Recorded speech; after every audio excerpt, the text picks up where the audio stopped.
ಇವತ್ತು ಶ್ರೀರಾಮನವಮಿ ಸಾವಿರಾರು ಜನಕ್ಕೆ ಅನ್ನದಾನ ಮಾಡ್ತಾ ಇದ್ದೀರಿ. ಕ್ಷೇತ್ರದ ಬಗ್ಗೆ ಮೊದಲು ಹೇಳ್ಬೇಕು. ಶ್ರೀ ಬೈಲಾಂಜನೇಯ ಸ್ವಾಮಿ ಸನ್ನಿಧಿಯಲ್ಲಿ ಪ್ರತಿ ವರ್ಷವೂ ಶ್ರೀರಾಮನವಮಿಯನ್ನು ನಮ್ಮ ತಂದೆಯವರು ನಡೆಸ್ಕೊಂಡು ಬರ್ತಾಯಿದ್ರು. ಅದೇ ರೀತಿ ನಾವು ಈ ಶ್ರೀರಾಮನವಮಿಯನ್ನು ಮುಂದುವರಿಸುತ್ತಾ ಸುಮಾರು 10,000 ಜನಗಳಿಗೆ ಅಡುಗೆಯನ್ನು ಇಲ್ಲಿ ಮಾಡಿಸಿರ್ತೇವೆ.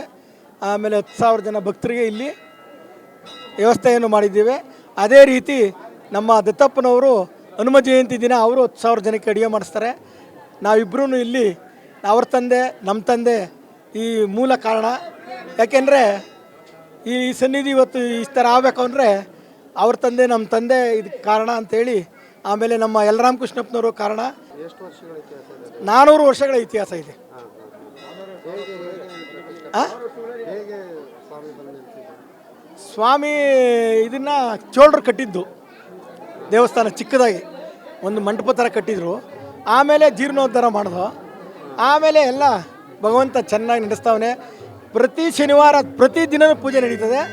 ಪ್ರತಿ ಶನಿವಾರ ಒಂದು 3,000 ಜನ ಸೇರ್ತದೆ.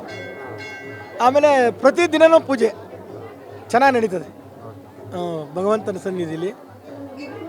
ನಿಮ್ಮ ವಾಹಿನಿಗೂ ದೇವರು ಒಳ್ಳೇದು ಮಾಡಲಿ ಬಂದಿದ್ದೀರಾ. ನಾವೇನು ಇಲ್ಲಿ ನಾವಿಬ್ಬರು ಹೆಸರು ಮಾಡಬೇಕು ಅಂತಲ್ಲ, ನೀವು ಬಂದಿದ್ರೆ ಮಾತಾಡ್ಬೇಕಷ್ಟೇ. ನಾವೇನು ಜನಗಳು ಊಟ ಹಾಕಬೇಕು, ಜನ ಸಂತೋಷಪಡಿಸ್ಬೇಕು, ನಮ್ಮ ಮೈನವ್ರು ಸಂತೋಷವಾಗಿರಲಿ, ನಮ್ಮೂರಿನ ಎಲ್ಲ ಹಿರಿಯರು ಕಾರಣ ಅಂತೇಳಿ ಈ ಸಂದರ್ಭದಲ್ಲಿ 2 ಮಾತನ್ನು ಮುಗಿಸ್ತೇನೆ.